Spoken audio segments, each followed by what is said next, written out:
Humanities science अर्थात मानविकी विज्ञान या मानवता का विज्ञान में आप सभी का स्वागत है। हम लोग झारखंड का अध्ययन कर रहे हैं और इस झारखंड के अध्ययन में हम लोग झारखंड की नीतियाँ पढ़ रहे हैं। हम लोग वो सारी नीतियों को डिस्कस कर रहे हैं जिससे झारखंड का विकास हो रहा है और झारखंड के विकास में वो महत्वपूर्ण जो है वो कारक के रूप में है वो। तो झारखंड की नीतियों में पहला तो हम लोग औद्योगिक नीतियों को देख चुके हैं। आज जो है वो हम लोग विस्थापन एवं पुनर्वास नीति को देखेंगे। तो विस्थापन एवं पुनर्वास नीति के रिलेटेड जो है वो क्वेश्चंस क्या क्या हैं उस चीज़ को समझते हैं। देखिए विस्थापन को क्या बोलते हैं, डिस्प्लेसमेंट या सब्स्टिट्यूशन। तो क्या होता है कि जैसे मान लीजिए कि कहीं कुछ हुआ, सपोज कोई प्राकृतिक आपदा कहीं आ जाता है, तो क्या होता है कि वहाँ की पूरी जनसंख्या जो है वो प्रभावित होती है और उनको वहाँ से विस्थापित किया जाता है, मतलब उनको वहाँ से हटाया जाता है और दूसरे जगह पे बसाया जाता है। सपोज कहीं मल्टीपर्पज़ प्रोजेक्ट के बेसिस पे डैम बनाया जाता है, तो उस बेस में क्या होता है कि जो डैम बनेगा तो वो नदी के पानी से क्या होगा, पूरा का पूरा जलमग्न हो जाएगा वो एरिया। तो उसमें क्या किया जाता है, तो उसमें ये किया जाता है कि जो एरिया जलमग्न हो जाएगा तो वहाँ से लोगों को वहाँ से हटाया जाता है और उनको नए जगह में बसाया जाता है। ठीक उसी प्रकार कहीं कोयला निकल गया, वहाँ पे खुदाई होगा, ठीक है, माइंस होंगे, ठीक है ना। तो जब वहाँ खनन प्रक्रिया होगा तो वहाँ से भी लोग प्रभावित होंगे।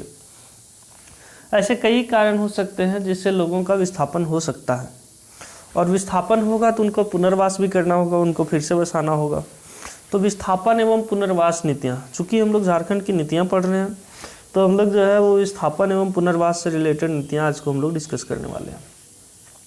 तो हम लोग इसको जो है वो ऑब्जेक्टिव क्वेश्चंस के बेसिस पे डिस्कस कर रहे हैं, इसको हम लोग डिस्क्रिप्टिव स्टडीज़ नहीं कर रहे हैं। डिस्क्रिप्टिव स्टडीज़ के लिए हम लोग अलग से क्लास को स्टार्ट किए हुए हैं। तो चलिए प्रश्न से स्टार्ट करते हैं। पहला प्रश्न है, कोयला खदानों से कब 1,80,000 लोगों को विस्थापित किया गया था। देखिए 1,80,000 बहुत बड़ी संख्या होती है, इतने सारे लोगों को विस्थापित करना तो ये बहुत बड़ी बात हो जाती है। तो 1984-85 ईस्वी में जो है वो 1,80,000 लोगों को विस्थापित किया गया था। कब? 1984-85 में। और भारत के इतिहास में 1984 ईस्वी जो है वो काफ़ी महत्वपूर्ण भी बोल सकते हैं इसको। 1984 में ही सिख दंगा हुआ था। आपको याद होगा इंदिरा गांधी हमारी प्रधानमंत्री थी और उनका जो है वो हत्या उन्हीं के 2 बॉडीगार्डों ने कर दिए थे जो सिख समुदाय से थे। और उसके पीछे का कारण था कि जो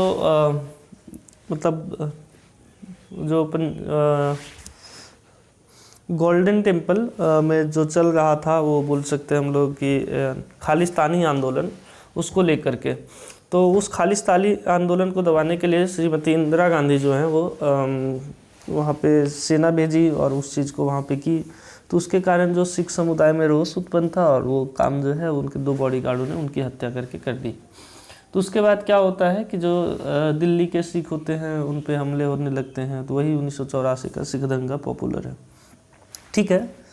सन्स ऑफ द सॉइल है ना, सॉइल SOIL है। सॉइल का मतलब होता है मिट्टी और सन का मतलब होता है बेटा।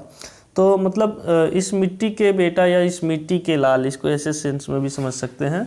तो सन ऑफ द सॉइल्स या सन्स ऑफ द सॉइल के लेखक कौन है? तो सन ऑफ द सॉइल के लेखक जो हैं वो है वीनर साहब। वीनर साहब जो हैं वो सन ऑफ द सॉइल के लेखक हैं। अगला प्रश्न है, झारखंड सरकार ने कब पुनर्स्थापन एवं पुनर्वास, ठीक है ना। पुनर्स्थापन का मतलब होता है फिर से स्थापित करना और पुनर्वास मतलब फिर से वास करना या बसाना, है ना। इस नीति की घोषणा कब की थी, ठीक है।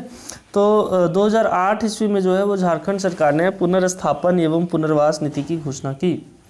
झारखंड राज्य की जनसंख्या में आदिवासियों की जनसंख्या वर्ष 1931 में 50% थी। मतलब 1931 में देखेंगे तो आज जो झारखंड क्षेत्र है उसमें उनकी जनसंख्या 50% थी। 50% मतलब वो आधा थे, ठीक है। परंतु 2011 में यह घटकर कितनी प्रतिशत हो गई? तो 26.3% जो है आज उनकी जनसंख्या हो गई है। इसका मतलब क्या होता है? इसका 2 मतलब निकलता है, या तो जनसंख्या की जनजातियों की जनसंख्या घटी है या बाहरी लोगों की जनसंख्या बढ़ी है। तो देखिए झारखंड में सदान लोग रहते थे जिनको हम लोग गैर जनजातीय मूल निवासी कहते हैं और यहाँ के जनजातीय लोग रहते थे। तो सदान और यहाँ के जो जनजातीय लोग हैं ये दोनों यहाँ के मूल निवासी थे। तो समयानुसार क्या हुआ कि लोग रोजगार की तलाश में बाकी चीज़ में एक जगह से दूसरी जगह आने लगे, और ख़ास करके तब जब झारखंड जो है वो बिहार से अलग हुआ तो बिहार से काफ़ी संख्या में लोग जो है वो झारखंड में आकर के बसे, तो इसलिए भी उनकी संख्या जो है वो 26.3% हो गई। झारखंड पुनर्स्थापन और पुनर्वास नीति के तहत परियोजना हेतु भूमि का अर्जन होगा। जो कौन सी भूमि होगी, ठीक है, तो देखिए पुनर्स्थापन और पुनर्वास नीति के तहत परियोजना हेतु जो है वो भूमि का अर्जन होगा। तो वो भूमि जो है वो बंजर भूमि हो सकती है, अवक्रमित भूमि होगी और असिंचित भूमि होगी। तो वो सारे में जो है वो पुनर्वास नीति के तहत परियोजना होगी, है ना, और भूमि का अर्जन होगा। अगला प्रश्न है, राज्य सरकार या डैश है या इससे अधिक परिवारों को, मतलब कितने या उससे अधिक परिवारों को अनैच्छिक विस्थापन पर उपायुक्त स्तर से अन्यून स्तर की किस अधिकारी को पुनर्स्थापन और पुनर्वास प्रशासक नियुक्त करेगा, है ना। तो इसका हो जाएगा 100, अर्थात यह हुआ कि राज्य सरकार जो है वो 100 या उससे अधिक परिवारों को अनैच्छिक विस्थापन पर उपायुक्त स्तर से, तो जब अनैच्छिक उनके इच्छा के विरुद्ध भी विस्थापन किया जा रहा है तो उपायुक्त स्तर से, मतलब जो डीसी स्तर से है, अन्यून स्तर के किस अधिकारी को पुनर्स्थापन और पुनर्वास प्रशासक नियुक्त करेगा, है ना। तो 100 परिवारों के। पुनर्स्थापन तथा पुनर्वास नीति के तहत पर्यावरण प्रभाव तथा सामाजिक प्रभाव का मूल्यांकन जन सुनवाई के माध्यम से कितने दिनों में पूरा किया जाएगा। तो प्रश्न है कितने दिनों में पूरा किया जाएगा, तो ये हो जाएगा 30 दिनों में, है ना। तो पुनर्स्थापन और पुनर्वास नीति के तहत जो है पर्यावरण प्रभाव और सामाजिक प्रभाव का मूल्यांकन जो है जन सुनवाई के माध्यम से 30 दिनों के अंदर में पूरा किया जाएगा। पुनर्स्थापन एवं पुनर्वास आयुक्त कितने दिनों के अंदर आदेश द्वारा किसी क्षेत्र के पुनर्स्थापन क्षेत्र के रूप में घोषित कर सकता है। तो पुनर्स्थापन क्षेत्र के रूप में जो है वो 15 दिन के अंदर में घोषित कर सकता है ना। अनुसूचित क्षेत्रों के 100 या इससे अधिक अनुसूचित जनजातियों के परिवार के अनैच्छिक विस्थापन के मामले में किससे विचार विमर्श किया जाएगा।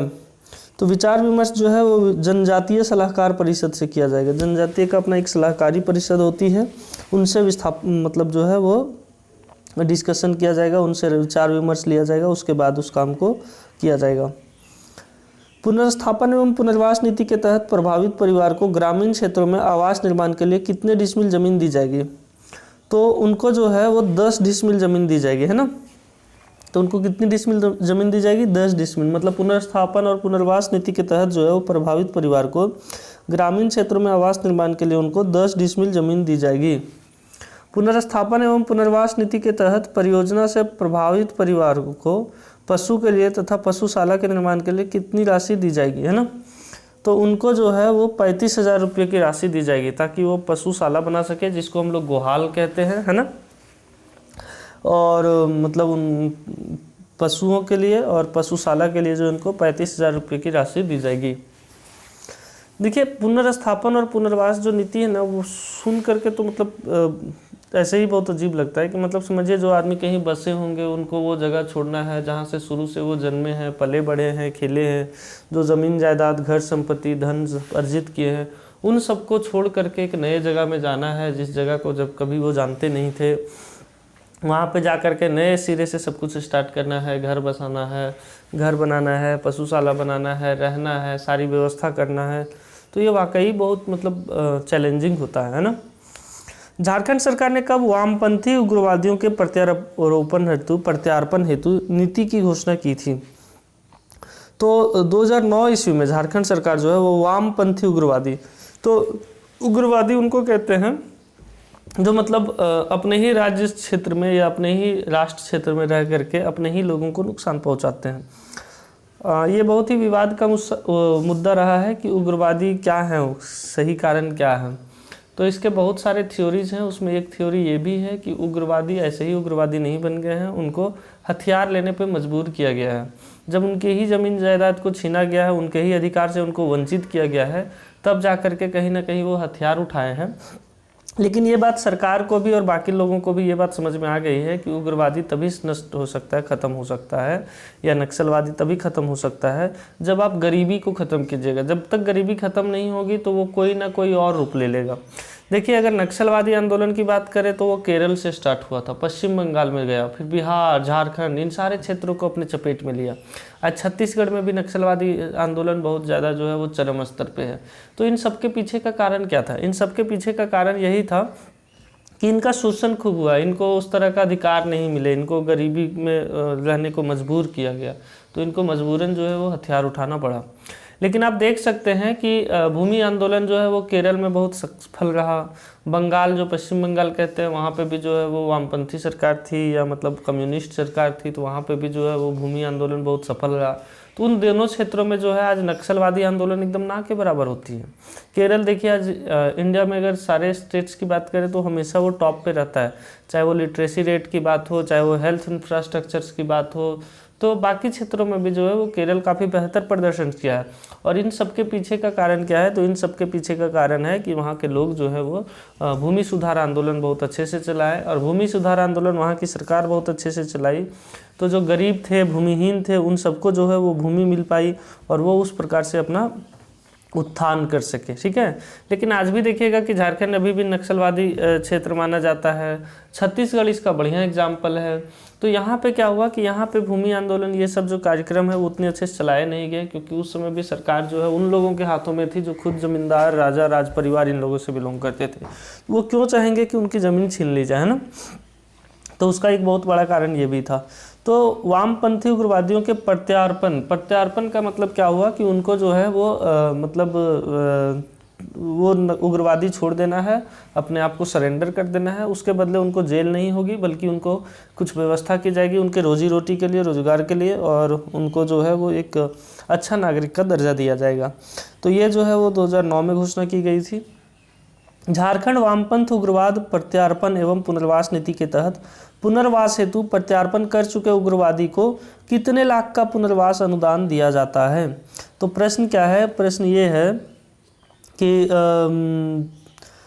जो झारखंड वामपंथ उग्रवाद प्रत्यार्पण एवं पुनर्वास नीति के तहत जो है पुनर्वास हेतु प्रत्यार्पण कर चुके उग्रवादियों को, जो उग्रवादी जो पहले उग्रवादी थे, नक्सलवादी थे, वो प्रत्यार्पण कर चुके हैं, हथियार छोड़ चुके हैं, और वो लोग को जो है वो सरकार के द्वारा 2.5 लाख का, है ना, तो 2.5 लाख का पुनर्वास अनुदान दिया जाता है। उनको 2.5 लाख रुपये मदद के तौर पे दिए जाते हैं। उनको बोला जाता है कि आप वो सब छोड़ दीजिए, आपको 2.5 लाख रुपये की राशि मिलेगी, और इस राशि के तहत जो है वो आप अपनी नई सिरे से अपनी ज़िंदगी को प्रारंभ करें, जो कि एक सरकार की अच्छी पहल है। और इसमें और भी बहुत कुछ करने की ज़रूरत है।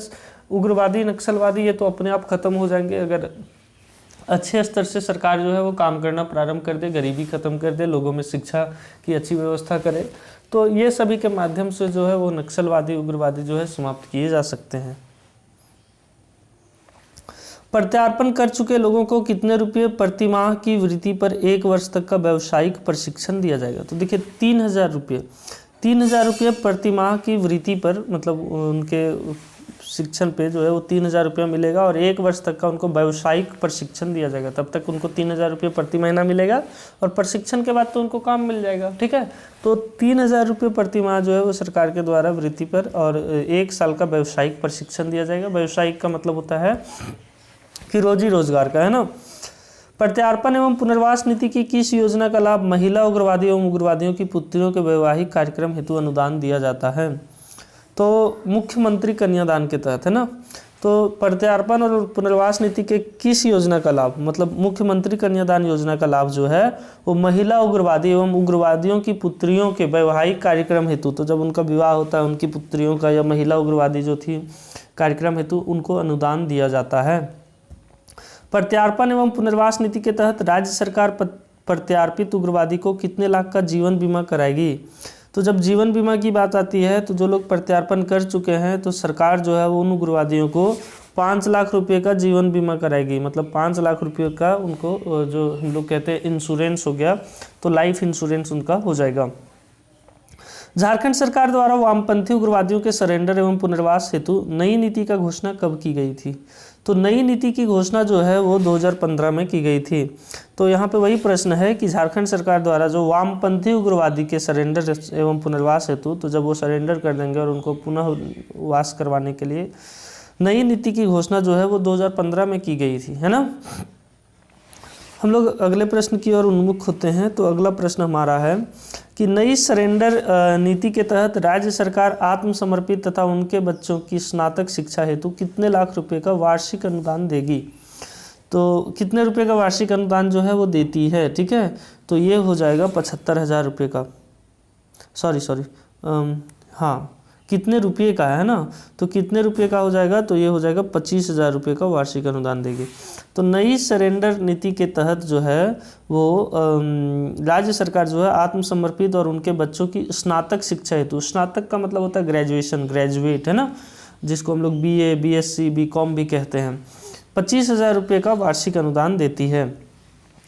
नई नीति के तहत आतंकवादी या उग्रवादी हिंसा में मृत सामान्य नागरिकों के आश्रितों को, तो मान लीजिए आतंकवादी हिंसा हुआ या उग्रवादी हिंसा हुआ, तो उसमें अगर पब्लिक मर जाता है या बोल सकते हैं कि कोई आम व्यक्ति मर जाता है, तो उनके आश्रितों को जो है वो 1 लाख रुपए का अनुग्रह अनुदान दिया जाएगा। तो कितने का, तो 1 लाख रुपए का अनुग्रह अनुदान दिया जाएगा। सरेंडर एवं पुनर्वास नीति के तहत कर्तव्य निर्वहन के दौरान उग्रवादी, नक्सली हिंसक गतिविधियों में मारे गए या राज्य पुलिस कर्मियों या सरकारी सेवक हों या केंद्रीय सुरक्षा बल के सदस्यों की मृत्यु पर कितने अनुग्रह अनुदान का प्रावधान उनके आश्रितों के लिए है।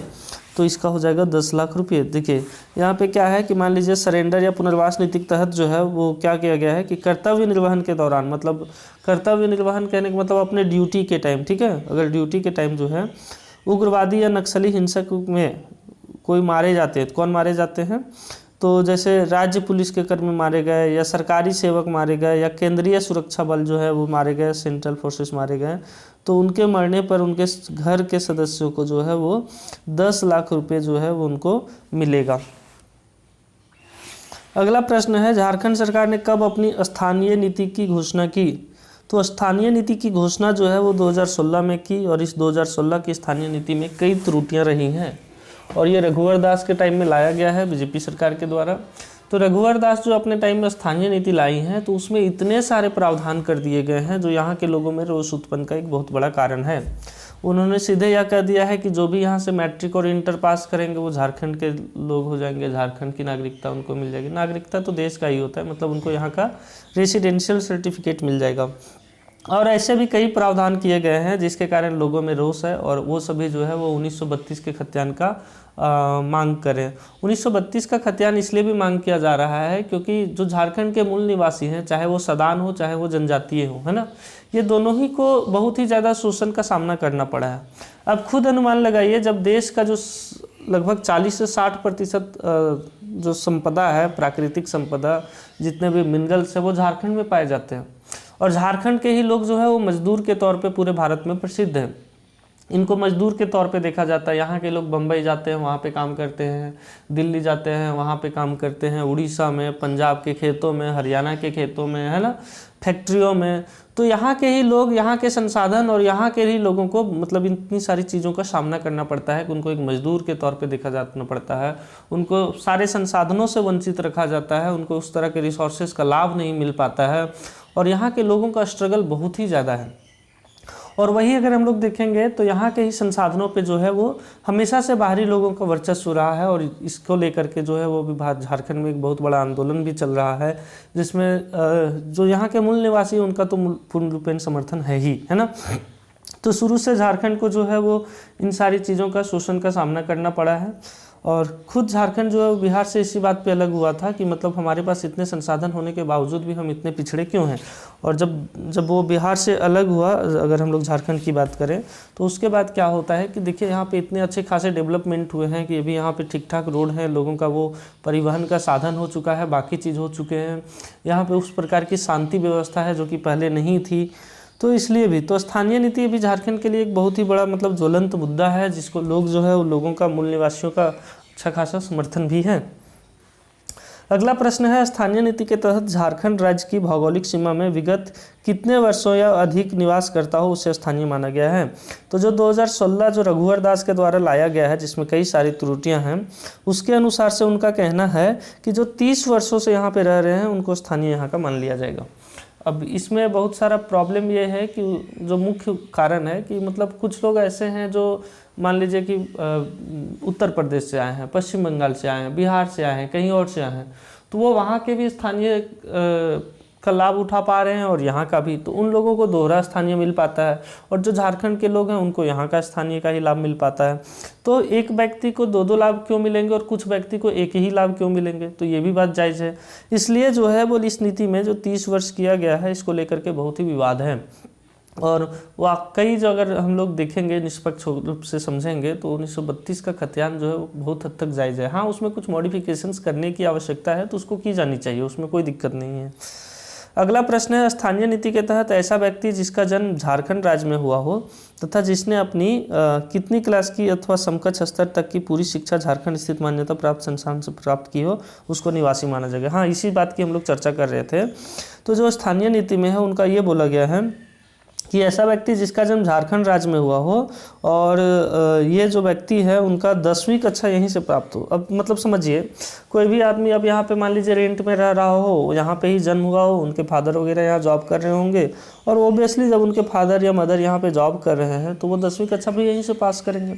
अब उनको यहाँ का स्थानीय निवासी मिल जाएगा, और उनके फादर जो है वो किसी अदर स्टेट्स के हैं, तो उनको तो वहाँ का भी स्थानीय नीति मिलेगा, क्योंकि वहाँ से भी बनाएंगे। तो आज के टाइम में 2-2 रेसिडेंशियल सर्टिफिकेट लेकर के तो बहुत सारे लोग घूम रहे हैं, तो उनको 2-2 स्टेट्स के वो वैकेंसी का लाभ मिलेगा, और यहाँ के जो झारखंड के लोग हैं सिर्फ यहाँ के, तो वो क्या कर रहे हैं, यहाँ के लोगों का भी लाभ छीन रहे हैं और वहाँ के लोगों का भी लाभ छीन रहे हैं, तो एक व्यक्ति को दोहरा लाभ मिल रहा है। तो ये राइट ऑफ इक्वल अपॉर्चुनिटी जो है, राइट टू इक्वल अपॉर्चुनिटी मतलब समान अवसर जो मिलेंगे सबको, इसका तो ये सीधा सा उल्लंघन है। तो इसीलिए जो है वो रघुवर दास के द्वारा बनाए गए जो स्थानीय नीति है उसमें कई त्रुटियां हैं, और उसको लेकर के लोगों ने हमेशा विरोध प्रदर्शन किया है। और जेएमएम खुद जो इस बात को लेकर के आई थी कि हम 1932 का मुद्दा लाएंगे, तो अभी कांग्रेस के साथ सरकार है, और कांग्रेस और बीजेपी में जो है वो झारखंड के नेता जो है वो बहुत ही कम है, इसमें कहीं कोई दो मत नहीं है। तो बीजेपी और कांग्रेस दोनों ही पार्टियां में जो है वो झारखंड के लोग का वर्चस्व है ही नहीं, उसमें बाहर के लोगों का वर्चस्व ज़्यादा, वहीं के लोग यहाँ के नेता बने हुए हैं, तो ये लोग तो कभी उसका समर्थन करेंगे नहीं, और जेएमएम भी इस मामले में पूर्ण स्टैंड नहीं ली है।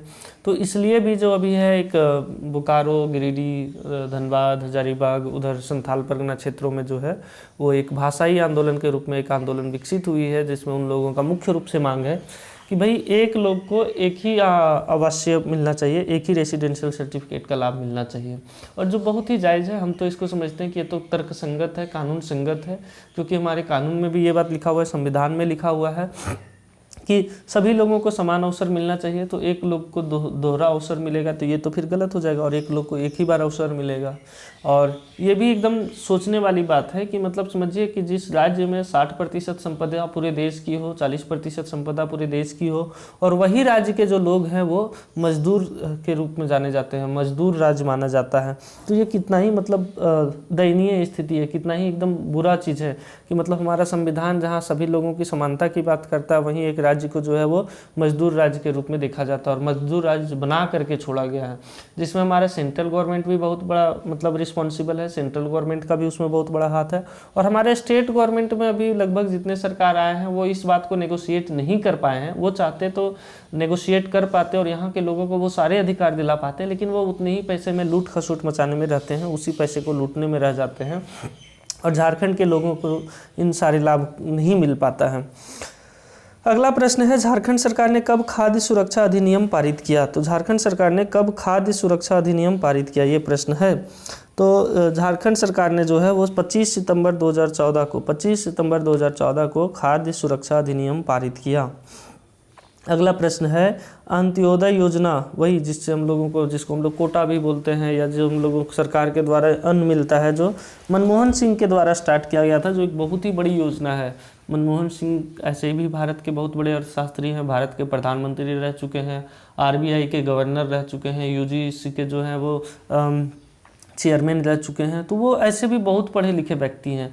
उनके बारे में ये भी है, जो खुद मतलब ब्रिटेन के जो गवर्नर थे, इंग्लैंड के जो गवर्नर थे, वो लिखे थे कि उनके सामने जब मैं बैठता था तो मतलब मुझे एक मन में डर सा रहती थी। तो मतलब समझिए कि भारत के कितने बड़े वो जानकार व्यक्ति, और आज भी जो है वो 1991 में जो इकोनॉमिक पॉलिसीज़ लाया गया, मतलब LPG, लिबरलाइजेशन, प्राइवेटाइजेशन और ग्लोबलाइजेशन, मतलब न्यू इकोनॉमिक पॉलिसी जो लाया गया, नई आर्थिक नीति 1991 में, जिसमें हमारे प्रधानमंत्री जो हैं वो पीवी नरसिम्हा राव थे। तो उनका बहुत बड़ा योगदान रहा है। उस समय जो है वो मनमोहन सिंह हमारे वित्त मंत्री थे और बाद में फिर प्रधानमंत्री बने। तो मनमोहन सिंह कोई ऐसे वैसे व्यक्ति नहीं है जिन्होंने, जब पूरे विश्व में जो है वो आर्थिक मंदी चल रही थी उस समय भी जो है वो भारत में आर्थिक मंदी नहीं आने दिए, जिसको रिसेशन कहते हैं।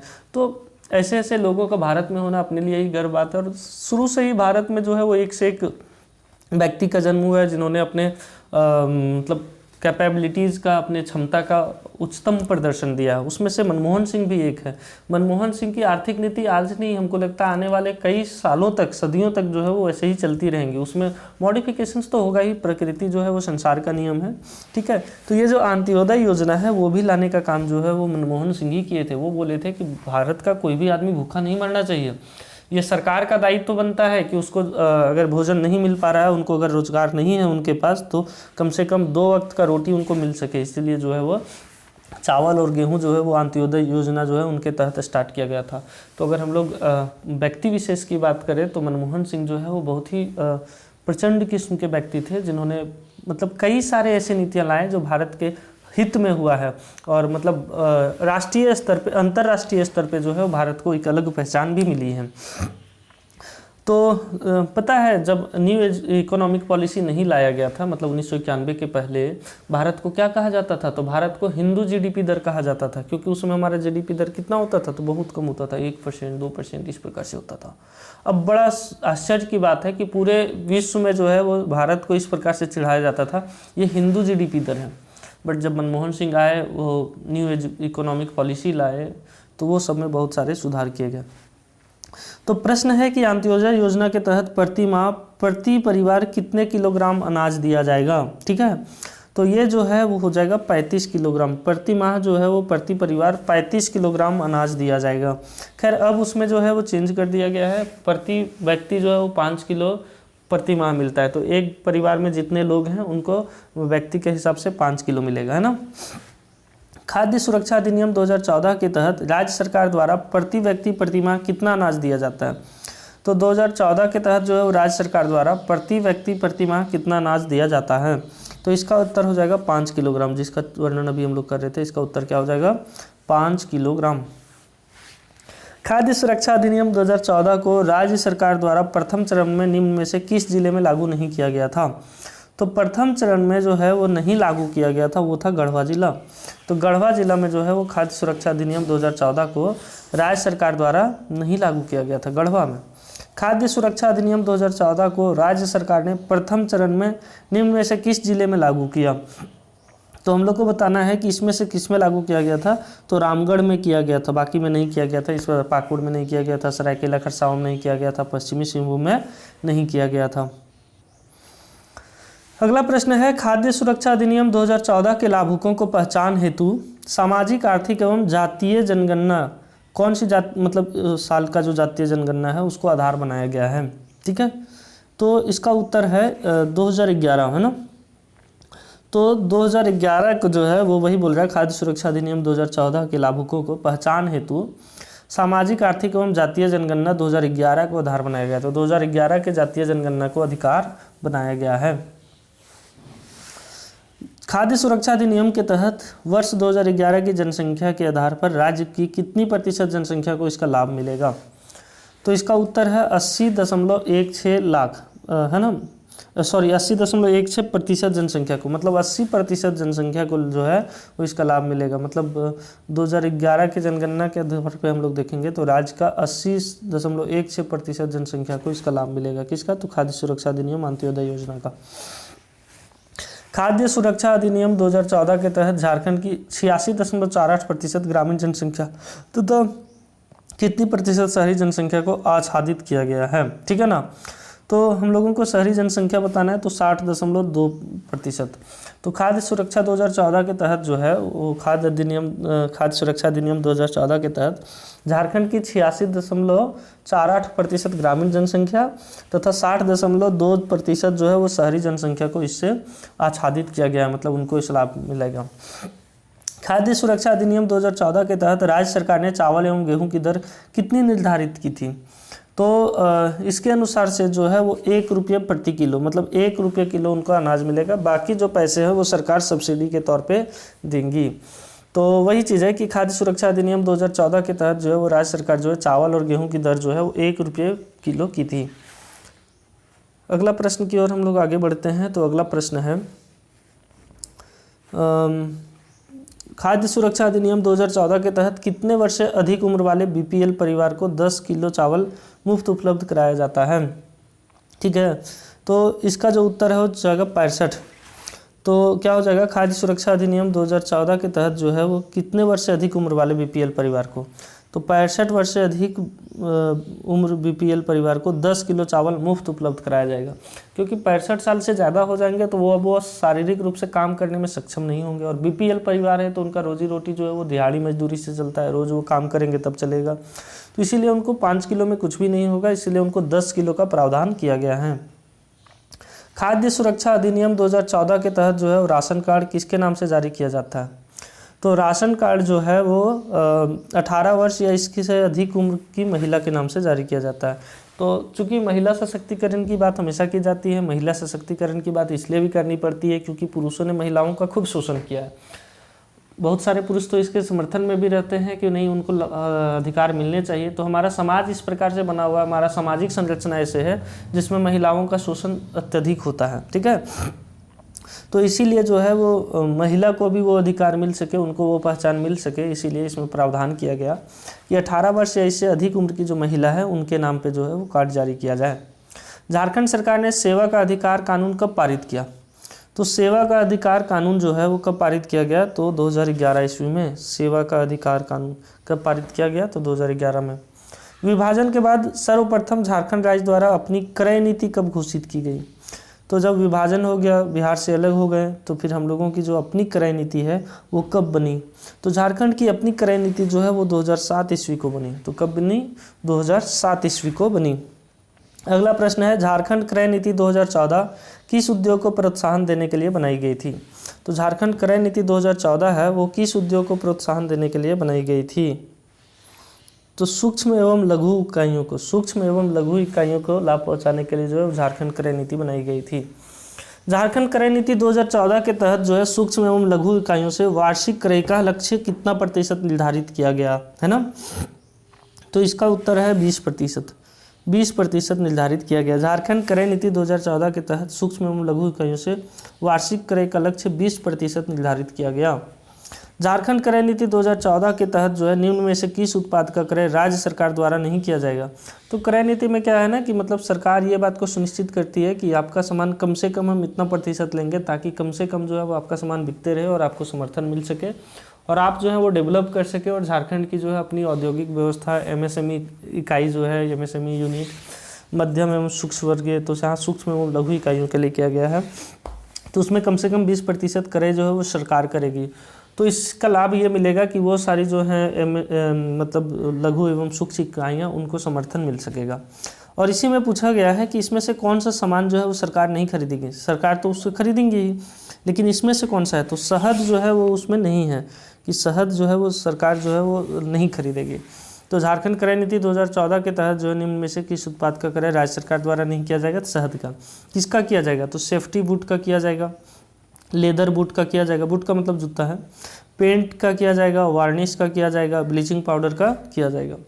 देखते होंगे ब्लीचिंग पाउडर जो है वो सरकार के द्वारा भी वितरण किया जाता है, तो वो वही ब्लीचिंग पाउडर है जो क्रय नीति के द्वारा खरीदा जाता है। झारखंड खाद्य प्रसंस्करण उद्योग नीति की घोषणा कब हुई?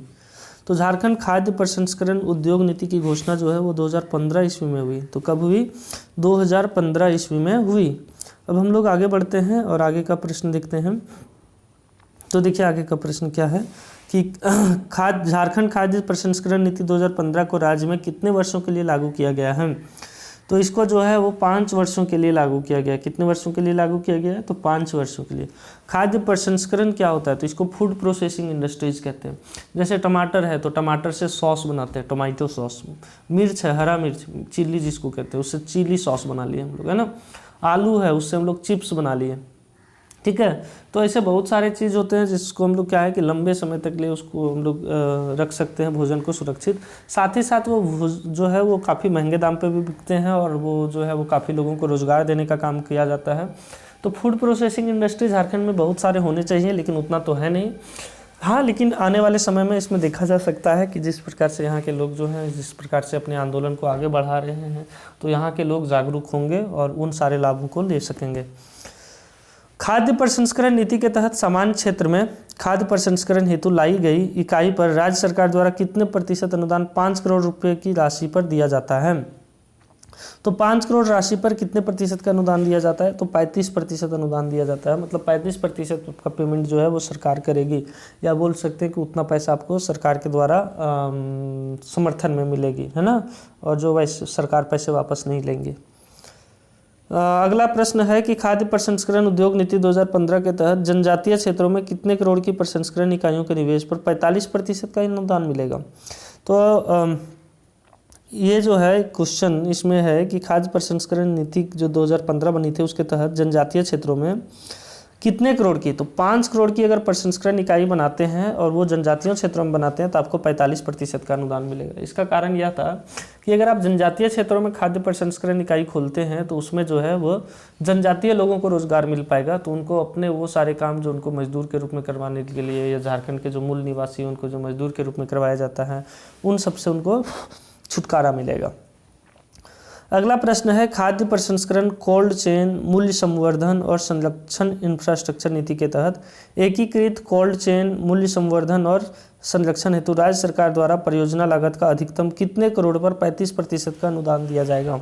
ठीक है ना। तो पूछा जा रहा है कितने करोड़ पर, है ना।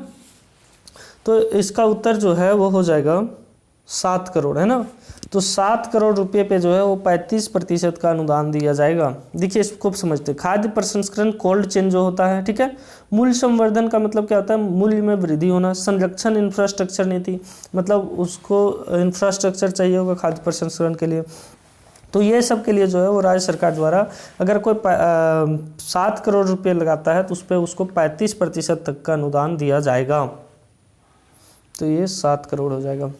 अगला प्रश्न है प्राथमिक खाद्य प्रसंस्करण केंद्र जो ग्रामीण क्षेत्रों में जनजातीय क्षेत्रों में प्रसंस्करण केंद्रों के निर्माण के लिए परियोजना लागत अधिकतम 2.5 करोड़ रुपये पर कितने प्रतिशत अनुदान राज्य सरकार द्वारा दिया जाएगा? तो कितने प्रतिशत अनुदान जो है वो 75% अनुदान जो है वो राज्य सरकार द्वारा दिया जाएगा, जो कि बहुत बड़ी लागत होती है। 75% दिया जा रहा है ना। आपको जान करके आश्चर्य होगा कि इन सारे चीज़ों का लाभ जो है वो शायद ही झारखंड के आम लोगों को मिल पाता होगा, और ये एक कटु सत्य है जिसको समझने की आवश्यकता है। तो इस प्रकार के जो चीज़ हैं उसको मतलब कुछ इस स्तर पे होना चाहिए कि यहाँ के जो ज़मीनी स्तर के लोग हैं उनको मिल सके, वो ज़मीनी स्तर पे दिख सके। राज्य में खाद्य प्रसंस्करण में मेगा परियोजनाओं के लिए ऐसी परियोजनाओं का निर्धारण किया गया है जिसमें परियोजना की लागत कितने करोड़ रुपये से अधिक होनी चाहिए, कार्यशील पूंजी को छोड़ करके बताना है। ठीक है। तो ये जो है वो है 30 करोड़ रुपए। तो राज्य में खाद्य प्रसंस्करण में मेगा परियोजनाओं के लिए, बड़ी बड़ी परियोजनाओं के लिए ऐसी परियोजनाओं का निर्धारण किया गया जिसमें परियोजना की लागत जो है वो 30 करोड़ रुपए से अधिक होनी चाहिए, तब वो मेगा परियोजना में आएंगी। निम्न में से किस जिले में 2-2 मेगावाट के 7 सौर प्लांट काम कर रहे हैं? तो 7 सौर प्लांट जिसमें 2-2 मेगावाट के हैं वो कहाँ पे काम कर रहे हैं, है ना। तो इसका उत्तर हो जाएगा देवघर में। तो देवघर जिले में जो है वो 2-2 मेगावाट के 7 सौर प्लांट काम कर रहे हैं। तो मतलब 14 मेगावाट वहाँ से जो है वो सोलर एनर्जी हम लोगों को मिल पा रही है। झारखंड औद्योगिक पार्क नीति 2015 अगले कितने वर्षों तक कार्यशील रहेंगी? तो हम लोगों को बताना है कितने वर्षों तक कार्यशील रहेंगी। तो 5 वर्षों तक कार्यशील रहेंगी। छोटा नागपुर टेनेंसी एक्ट जिसको CNT भी कहते हैं, सॉरी CNT नहीं, छोटा नागपुर टेनेंसी एक्ट है ना। तो ये 1908 की किस धारा में निजी, अच्छा हाँ वही है, छोटा नागपुर टेनेंसी एक्ट है, CNT है ना। एक्ट जो है 1908 की किस धारा में निजी संयुक्त उद्यम तथा निजी सार्वजनिक मोड में इंडस्ट्रियल पार्क की स्थापना का प्रावधान है? तो इसमें जो हो जाएगा धारा 49 के तहत इस चीज़ का प्रावधान है कि जो है धारा 49 के तहत जो है वो निजी संयुक्त उद्यम तथा निजी सार्वजनिक मोड में इंडस्ट्रियल पार्क की स्थापना का प्रावधान है। झारखंड औद्योगिक पार्क नीति 2015 के तहत जो है वो निजी संयुक्त उद्यम तथा निजी सार्वजनिक औद्योगिक इकाइयों की स्थापना हेतु कम से कम कितनी एकड़ जमीन निर्धारित की गई है? तो कम से कम जो है वो 50 एकड़ ज़मीन निर्धारित की गई है। तो आज के लेक्चर्स में हम लोग जो है वो क्या देखें, तो आज के लेक्चर में हम लोग जो है वो झारखंड से रिलेटेड पुनर्स्थापन एवं पुनर्वास की नीति को देखें और उससे रिलेटेड हम लोग प्रश्नों को समझ पाए। साथ ही साथ हम लोग सरकार की वो सारी मंशा को भी समझ पाए, झारखंड के जो लोगों का जो मेन कंसर्न है, जो चिंता का विषय है, जो उनका मुख्य कारण है, उसको आज तक कोई सरकार एड्रेस नहीं कर पाई है, वो भी एक बहुत बड़ा इशू है। झारखंड जिस उद्देश्य के साथ बिहार से अलग हुआ था, उन उद्देश्यों की प्राप्ति नहीं हो पाई है, तो उसके भी क्या क्या कारण हैं, उन सारे चीज़ों को समझने की आवश्यकता है। और वो सभी के लिए झारखंड के लोगों को जागरूक होना पड़ेगा, उनका जागरूक होना ही बाकी सारे चीज़ों के लिए संभव हो पाएगा। आप सभी का बहुत धन्यवाद। ह्यूमैनिटीज साइंस अर्थात मानविकी विज्ञान या मानवता विज्ञान में जुड़े रहने के लिए आपका मैं आभार प्रकट करता हूँ। और इसको किसी भी तरीके से बायज नहीं सोचना चाहिए, चूँकि हम लोग छात्र हैं तो निष्पक्ष रूप से सोचना चाहिए कि क्या वाकई झारखंड के लोग शोषित हैं, क्या उनका शोषण हो रहा है, क्या उनको मजदूर राज बना दिया गया है। तो इसका यह मेरा कतई तात्पर्य यह नहीं है कि हम बाकी लोगों को ब्लेम कर रहे हैं, बल्कि ज़रूरी है कि उन सारी समस्याओं का निराकरण करना है, उनका समाधान करना है। तो पुनः एक बार आप सभी का धन्यवाद।